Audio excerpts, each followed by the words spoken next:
Yesu ashimwe. Ndabasuje mwese mu izina ry'Umwami wacu Yesu Kristo. Nshimiye Imana kubw'uyu mwanya mwiza impaye njye nawe ngo twumve ijambo ryayo, twumve icyo ivugana natwe. Erega dukwiriye guhora twumva ijambo ry'Imana nk'uko umuntu adahwema gufata amafunguro, haba mu gitondo, haba saa sita, haba na nimugoroba. Ijambo ry'Imana ni ibiryo bikomeza umuntu wacu w'umwuka, cyangwa se umuntu wacu wamwe imbere, ubugingo bwacu. Tujye kuganira ku ijambo ry'Imana ririmo icyifuzo intumwa zabwiye Yesu Kristo ubwo zamubwiraga ziti, Mwami twongerera ukwizera. Natwe tugiye kubwira ibingibi Yesu, cyane ko yiteguye kumva buri wese ugira icyo amusaba, kandi ngo iyo dusabye bihuye n'ubushake bwe, ngo yihutira kuduha ibyo dusaba, kuko nawe arabizi neza ko kutwongerera ukwizera biri mu bituma dufashwa gusohoza imigambi ye ku buzima bwacu, tugashyira ijambo rye mu bikorwa. Dore ko iri jambo barimubwiye ubwo yari amaze kubabwira ibyerekeye kubabarira, ababwira ngo mwene so numubona akora icyaha umucyahe, niyihana umubabarire, ngo niyo yagukosereza karindwi akaza akakubwira ngo mbabarira, uzajya ubikora. Babyumva nk'ibikomeye cyane ko byari bibagoye kubishyira mu bikorwa kubw'uko batari bafite kwizera. Hanyuma niko kumubwira ngo Mwami twongerera ukwizera. Mbahaye ikaze.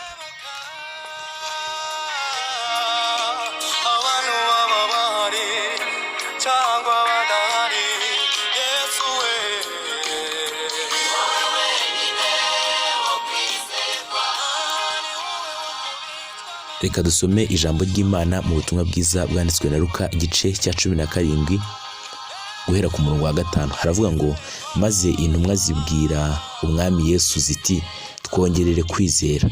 Umwami ati, mwagira kwizera kungana n'akabuto ka sinapi, mwabwira uyu mukuyu muti, randuka uterwe mu nyanja, nawo wabumvira. Reka nongere nsome muri Bibiliya ijambo ry'Imana. Luka igice cya 17 n'ubundi guhera ku murongo wa 5 turasoma no wa 6. Haravuga ngo, nuko intumwa za Nyagasani Yesu ziramubwira ziti, twongerera ukwizera Imana. Nawe niko kubabwira ati, muramutse mufite ukwizera nibura kungana urwara, mu yandi magambo ukwizera guto cyane, mwabwira kiriya giti kibobera muti, randuka uterwe mu kiyaga, kikabumvira. Hanyuma iri ni ijambo ry'Imana tujye kuvugaho mu mwanya mutoya dufite, kandi nzi neza yuko Imana yumva ugusaba kw'abantu bayo, yiteguye kongera kwizera mu mitima yacu. Intumwa zabwiye umwami Yesu ziti, Mwami twongerere kwizera. Iri jambo ryaturutse ku byo Yesu yari amaze kubigisha ku bijyanye no kubabarira inshuro nyinshi umuntu agukoreye icyaha. Icyo intumwa zasabaga kongererwa kwizera kugira ngo zibashe gushyira mu bikorwa ibyo Yesu yabigishije. Niyo mpamvu natwe dukeneye ukwizera twongererwa na Nyagasani kubwo kugira ngo tubashe gushyira mu bikorwa ibyo atwigisha. Ntabwo bishoboka yuko umuntu yashyira mu bikorwa ijambo ry'Imana cyangwa yakora icyo rimusaba adafite ukwizera. Uku kwizera turi kuvuga ni ukwizera imbaraga za Nyagasani Yesu, ko ashobora kudushoboza, ko ashobora kuduteza intambwe. Kenshi hari igihe twirebera aho duhagaze cyangwa tukirebamo twumva nta mbaraga, ariko ntabwo dukwiriye kwitumbira ubwacu, kuko muri twe nta mbaraga, nta bushobozi bwo kwiringirwa cyangwa se bwo kwizera bubamo. Cyane cyane ku bijyanye no kubabarira inshuro nyinshi umuntu adukoreye icyaha. Ibi byerekana ko basobanukiwe ko gukurikiza aya mategeko bisaba kwizera gukomeye. Hanyuma hari bimwe mu bimenyetso biranga ko umuntu afite kwizera guke cyangwa se kwizera guhungabanywa n'umuyaga. Icya mbere ni ukugira ubwoba mu gihe cy'ibigeragezo. Muri Matayo igice cya 8 umurongo wa 26, ubwo abigishwa bari mu bwato, hanyuma bugaterwa n'inkubi y'umuyaga cyangwa se umuraba, Yesu yababaje ati, ni iki gitumye mugira ubwoba mwa bantu bo kwizera guke mwe? Aha ubwoba bwabo bugaragaza ukwizera guke. Ukwizera guke buri gihe kugendana n'ubwoba no guhora uhagaritse umutima wibaza ibizakurikiraho. Ntabwo ubasha kumenya ko iyimenya ibizaba imbere wayishingikiriza ikaba mu ruhande rwawe. Oya, ahubwo uhora ureba imbere ukumva haguteye ubwoba, ukumva nta butabazi. Niba urimo kunyumva, umutima wawe uhora uteraganwa hirya n'imiraba n'imiyaga n'ibibazo bigukubita hasi, icyo ni ikimenyetso cyo kutizera.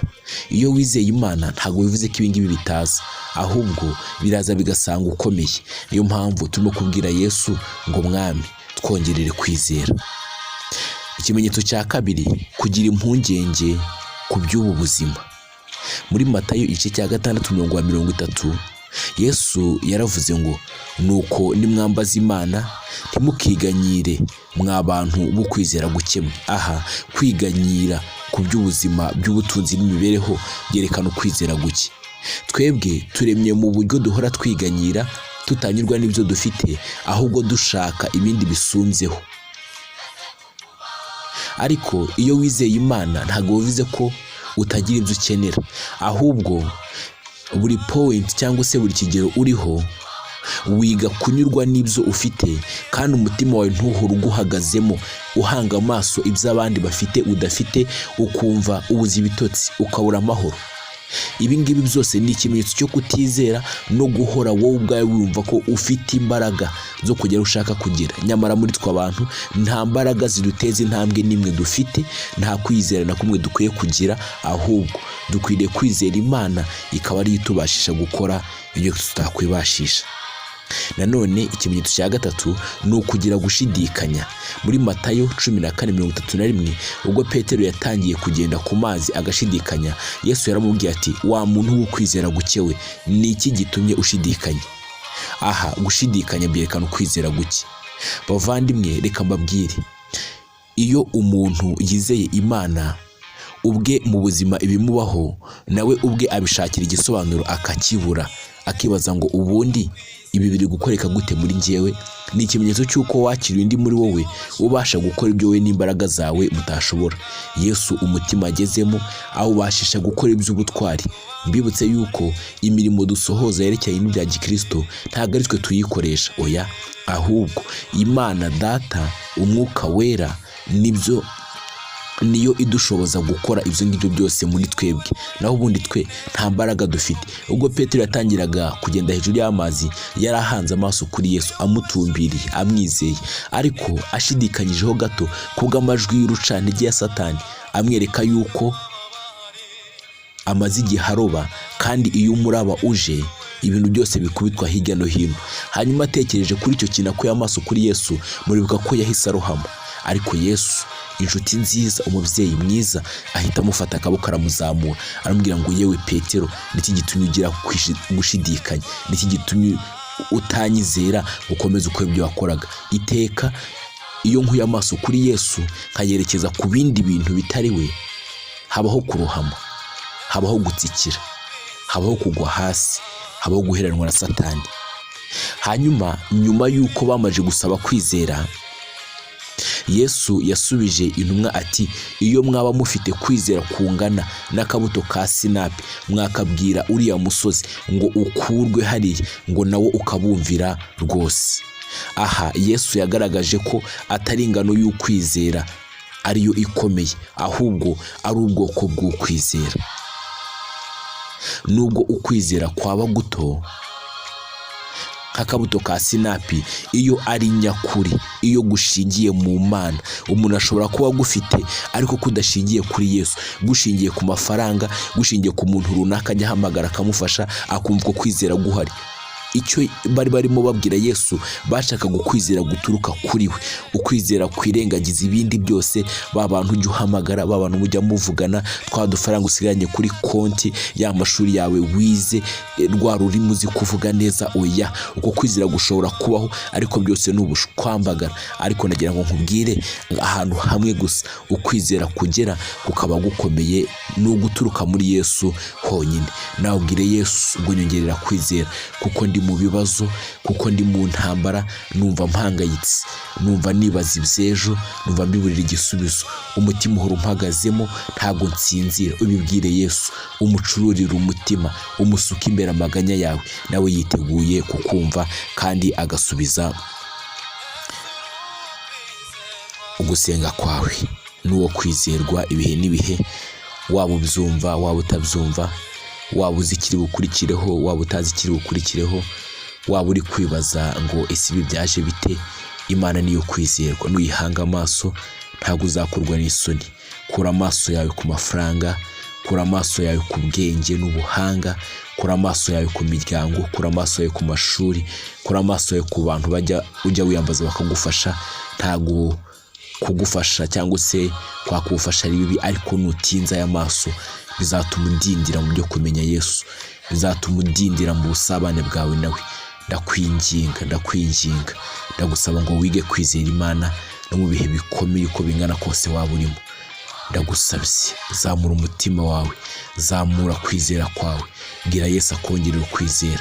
Wige gutindana nawe mu ijambo ry'Imana, kwizera kwawe kuzarushaho kuzamuka, kuzarushaho gukura.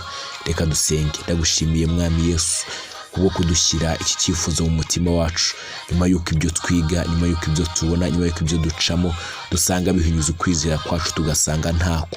Ndakwinginze uyu muntu wese unyumvishe uzamuye icyifuzo mu mutima, umwumva ukwizera kwe ukuzamure, kandi intumwa warazibikoreye ntabwo waziretse, cyane ko iki cyifuzo zagize gihwanye n'ubushake bwe, kandi iyo dusabye nk'uko ushaka nta kabuza uduhereza vuba. Niyo mpamvu ngusabye umva gusenga k'uyu mukobwa, umva gusenga k'uyu musore, nanjye urimo kuvuga unyongerera ukwizera, mbashe kukumenya, mbashe kuguhishurirwa, mbashe gukora ubushake bwawe. Amagambo twumva, ayo dutega amatwi, ayo dusoma, ntitwabasha kuyashyira mu bikorwa tutayobowe nawe. Niyo mpamvu ngusabye kugira ngo abe ari wowe kutwongerera kwizera. Urakoze Yesu, urakoze Yesu, icyubahiro cyose kikugarukire kuri umwami, mu izina rya Yesu, amen.